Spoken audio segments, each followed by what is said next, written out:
ನಲ್ಮೆಯ ಮಿತ್ರರಿಗೆ ಮಧುಮಾಲ ಕಥಾಸ್ಮೃತಿ ಯೂಟ್ಯೂಬ್ ಚಾನಲ್ಗೆ ಆತ್ಮೀಯ ಸ್ವಾಗತ. ಋಣಾನುಬಂಧ ಭಾವನೆಗಳ ಬಲೆಯೊಳಗೆ ಸಂಚಿಕೆ 37. ಅಗಸ್ತ್ಯನ ಪ್ರಾಣ ತೆಗೆಯೋ ಸಲುವಾಗಿ ಸಂಚು ಹೂಡಿದ್ದ ಐಶ್ವರ್ಯಾಳ ಉಪಾಯ ಉಜ್ವಲಾಳ ಜಾಣತನದಿಂದ ತಲೆಕೆಳಗಾಗಿತ್ತು. ಉಜ್ವಲ ಅಗಸ್ತ್ಯನ ಪ್ರಾಣವನ್ನು ಉಳಿಸೋ ಮೂಲಕ ಕೇಶವ ಭಟ್ಟರ ಕುಟುಂಬದವರ ಸಹಾಯದ ಋಣವನ್ನು ತಕ್ಕ ಮಟ್ಟಿಗೆ ತೀರಿಸಿದ್ಲು. ಉಜ್ವಲಾಳ ಮಾತುಗಳು ಐಶ್ವರ್ಯಾಳನ್ನು ಕೆರಳಿಸುತ್ತಿದ್ರೂ ತಂದೆಯ ಕೋಪದ ಕಾರಣ ಅವಳಿಗೆ ಏನು ಮಾಡದ ಪರಿಸ್ಥಿತಿ ಉಂಟಾಗಿತ್ತು. ಅಂದಿನಿಂದ ಮುಂದೆಂದೂ ಕೂಡ ಐಶ್ವರ್ಯ ಅಗಸ್ತ್ಯನ ತಂಟೆಗೆ ಹೋಗೋ ಧೈರ್ಯ ಮಾಡಲಿಲ್ಲ. ಮಾತು ಕೊಟ್ಟಂತೆ ಐಶ್ವರ್ಯಾಳ ವಿರುದ್ಧ ಉಜ್ವಲ ಕೂಡ ಅವಳ ವಿಷಯವನ್ನು ಯಾರ ಬಳಿಯೂ ಹೇಳಲಿಲ್ಲ.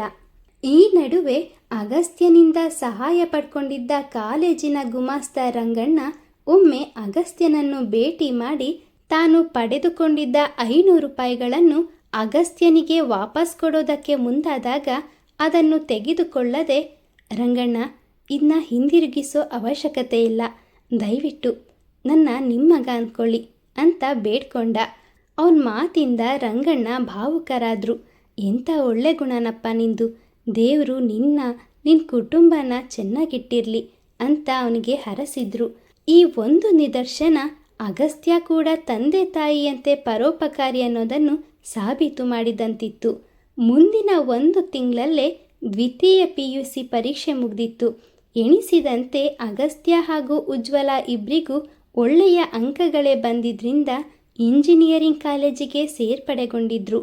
ಇಂಜಿನಿಯರಿಂಗ್ ಕೊನೆ ವರ್ಷದ ವ್ಯಾಸಂಗ ಮಾಡ್ತಿರುವಾಗಲೇ ಬೆಂಗಳೂರಿನ ಪ್ರತಿಷ್ಠಿತ ಸಾಫ್ಟ್ವೇರ್ ಕಂಪನಿಲಿ ಒಂದಾದ ಭಾರದ್ವಾಜ್ ಗ್ರೂಪ್ ಆಫ್ ಇಂಡಸ್ಟ್ರೀಸಿಂದ ಕಾಲೇಜ್ ಕ್ಯಾಂಪಸ್ ಸೆಲೆಕ್ಷನ್ಗಾಗಿ ಬಂದ ಸಂದರ್ಭದಲ್ಲಿ ಉಜ್ವಲ, ಅಗಸ್ತ್ಯ ಹಾಗೂ ಮತ್ತಿಬ್ಬರು ವಿದ್ಯಾರ್ಥಿಗಳು ಭಾರದ್ವಾಜ್ ಕಂಪನಿಗೆ ಆಯ್ಕೆಯಾಗಿದ್ದರು. ಬೃಹತ್ ಬೆಂಗಳೂರಿನ ಹೃದಯ ಭಾಗದಲ್ಲಿ ತಲೆ ಎತ್ತಿ ನಿಂತಿದ್ದ 25 ಅಂತಸ್ತಿನ ಬೃಹತ್ company Bharadwaj group of industries. ಸಾವಿರಾರು ಜನರಿಗೆ ಕೆಲಸ ನೀಡಿದ್ದ ಕಂಪನಿಯ ಸ್ಥಾಪಕ ಉಮಾಕಾಂತ್ ಭಾರದ್ವಾಜ್, ಅವರ ಪತ್ನಿ ಸುಕನ್ಯಾ ಭಾರದ್ವಾಜ್. ಭಾರದ್ವಾಜ್ ದಂಪತಿಗಳಿಗೆ 2 ಮುದ್ದಾದ ಗಂಡು ಮಕ್ಕಳು.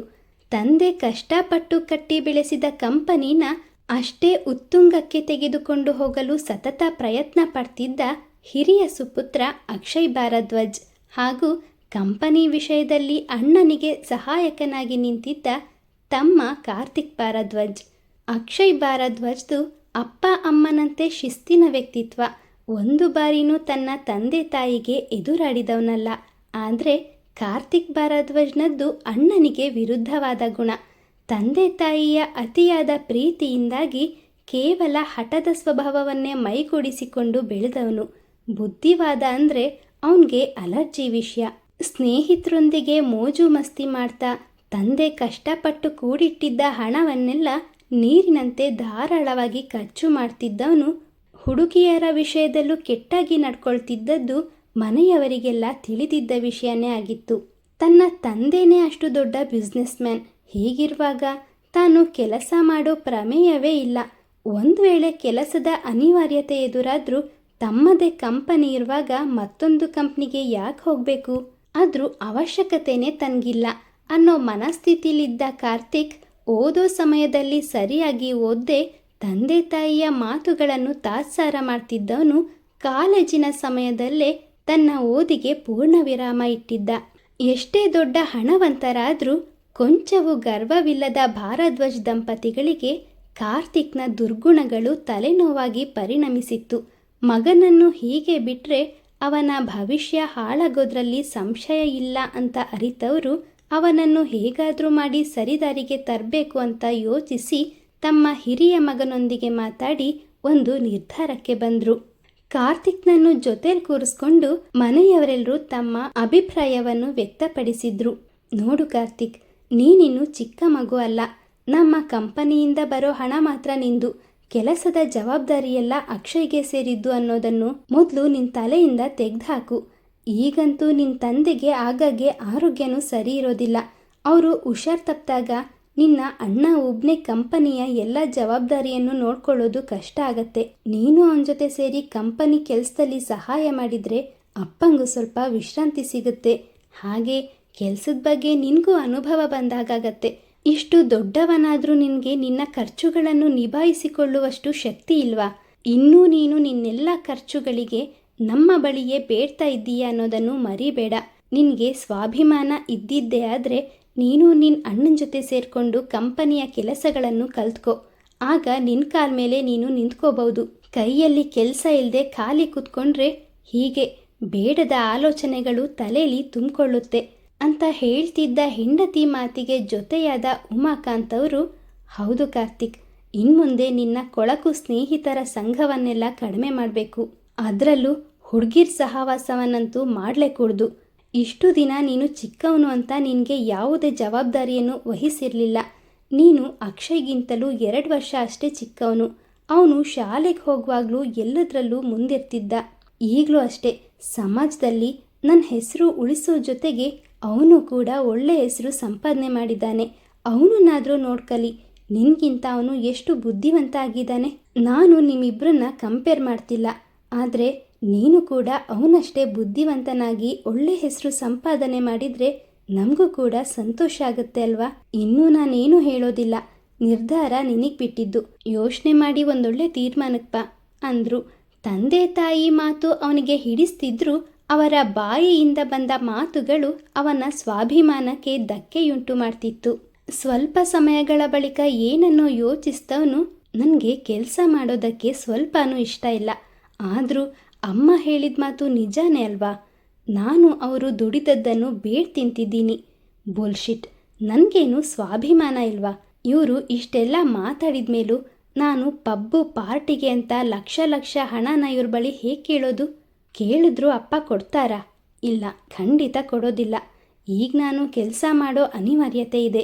ಬೇರೆಯವರ ಕೈ ಕೆಳಗೆ ಕೆಲಸಗಾರನಾಗಿ ದುಡಿಯೋದ್ಕಿಂತ ನನ್ನ ಕಂಪ್ನಿಲೇ ಯಜಮಾನನಾಗಿ ದುಡಿಯೋದೇ ಬೆಟರ್ ಅಂತ ಯೋಚಿಸ್ತವನು ತಂದೆ ತಾಯಿ ಬಳಿ ಬಂದವನು ತಾನು ಇನ್ಮುಂದೆ ಕಂಪನಿಯ ಕೆಲಸದಲ್ಲಿ ಅಣ್ಣನಿಗೆ ಸಹಾಯ ಮಾಡ್ತೀನಿ ಅಂತ ತನ್ನ ತೀರ್ಮಾನ ತಿಳಿಸ್ದ. ಮಗನ ಮೇಲೆ ಅಪಾರ ನಂಬಿಕೆ ಇಟ್ಟಿದ್ದವರು ಅವನಿಗೆ ಕಂಪ್ನಿಗೆ ಹೋಗೋದಕ್ಕೆ ಅನುಮತಿ ನೀಡಿದ್ರು. ಅಕ್ಷಯ್ ಕಂಪನಿಯ ಪ್ರತಿಯೊಂದು ಕೆಲಸವನ್ನು ಗಮನವಿಟ್ಟು ಪರೀಕ್ಷಿಸುತ್ತಿದ್ದನಾದರೂ ಸಾವಿರಾರು ಜನರು ಕೆಲಸ ಮಾಡುತ್ತಿದ್ದ ಕಂಪನಿಲಿ ಪ್ರತಿಯೊಂದು ಕೆಲಸವನ್ನು ಪ್ರತಿಯೊಬ್ಬರ ಮೇಲೂ ನಿಗಾ ಇಡೋದು ಅವನಿಗೆ ಕಷ್ಟವಾಗ್ತಿತ್ತು. ತನ್ನ ನಂತರದ ಸ್ಥಾನದಲ್ಲಿ ಯಾರನ್ನೇ ನೇಮಿಸಿಕೊಳ್ತಿದ್ರು, ಕೆಲವರು ಅರ್ಧದಲ್ಲೇ ಕೆಲಸ ಬಿಟ್ಟು ಹೋಗ್ತಿದ್ರು ಮತ್ತು ಕೆಲವರು ಅವನ ನಂಬಿಕೆಗೆ ಅನರ್ಹರಾಗಿರ್ತಿದ್ರು.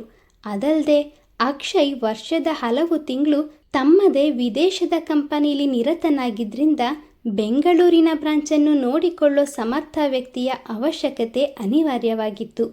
ಕಾರ್ತಿಕ್ ಅಕ್ಷಯ್ನ ಜೊತೆಯಾದ್ಮೇಲೆ ಅವನ ಮೇಲಿದ್ದ ಕೆಲಸದ ಒತ್ತಡ ಎಷ್ಟೋ ಮಟ್ಟಿಗೆ ಕಡಿಮೆಯಾಗಿತ್ತು.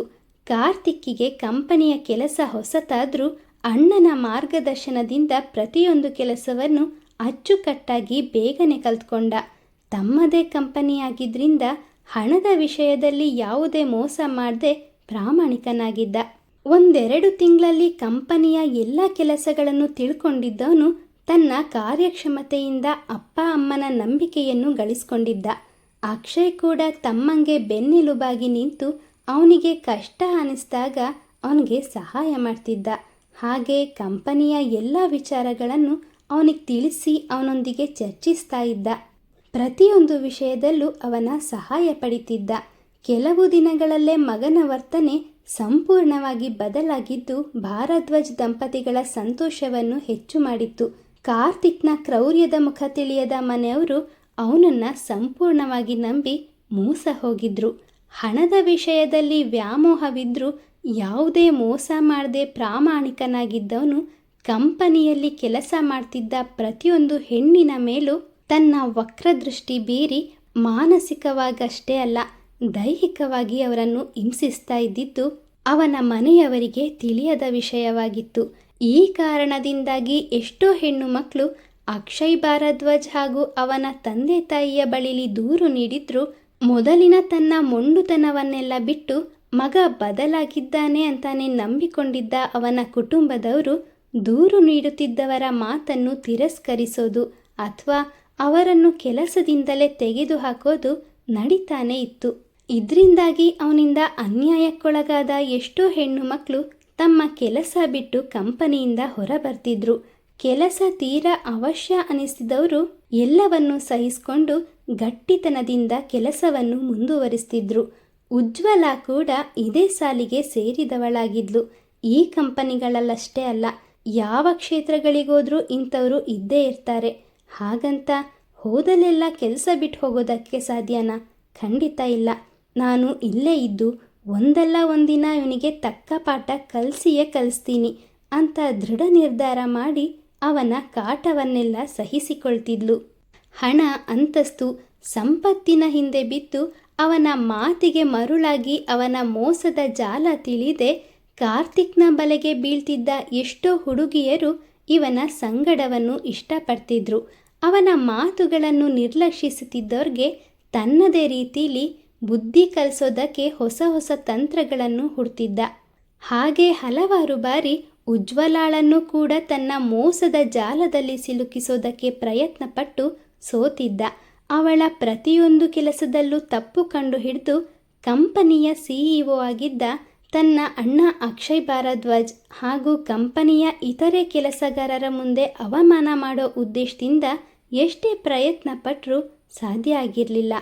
ಯಾವುದೇ ಕೆಲಸನ ಶ್ರದ್ಧೆಯಿಂದ ಮಾಡಿ ಎಲ್ಲರಿಂದ ಹೊಗಳಿಕೆಯ ಮಾತುಗಳನ್ನು ಕೇಳ್ತಿದ್ದ ಉಜ್ವಲ ರಜೆಯ ವಿಷಯದಲ್ಲಿ ಕಾರ್ತಿಕ್ ಮಾಡಿದ್ದಂತಹ ನಿಯಮವನ್ನು ಉಲ್ಲಂಘಿಸಿ ಸಿಕ್ಕಿಬಿದ್ದಿದ್ಲು. ಇದೇ ಸಂದರ್ಭಕ್ಕಾಗಿ ಕಾಯ್ತಿದ್ದವನು ಉಜ್ವಲಾಳಿಗೆ ಹೇಗೂ ಪ್ರಾಜೆಕ್ಟ್ನ ಯಾವ ವಿಷಯನೂ ತಿಳಿದಿಲ್ಲ, ಇದೇ ಸರಿಯಾದ ಸಮಯ ಅಂತ ಯೋಚನೆ ಮಾಡಿ ಪ್ರಾಜೆಕ್ಟ್ಗೆ ಅವಳನ್ನೇ ತಂಡದ ನಾಯಕಿಯನ್ನಾಗಿ ಮಾಡಿ ಹೇಗಾದರೂ ಅವಳಿಗೆ ಅವಮಾನ ಮಾಡಬೇಕು ಅಂತ ನಿಶ್ಚಯಿಸಿಕೊಂಡಿದ್ದ.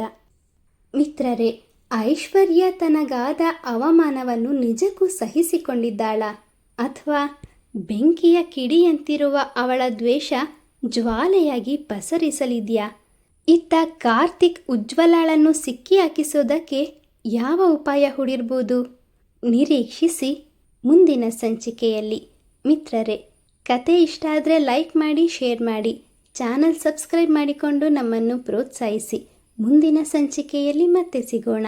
ಧನ್ಯವಾದಗಳು.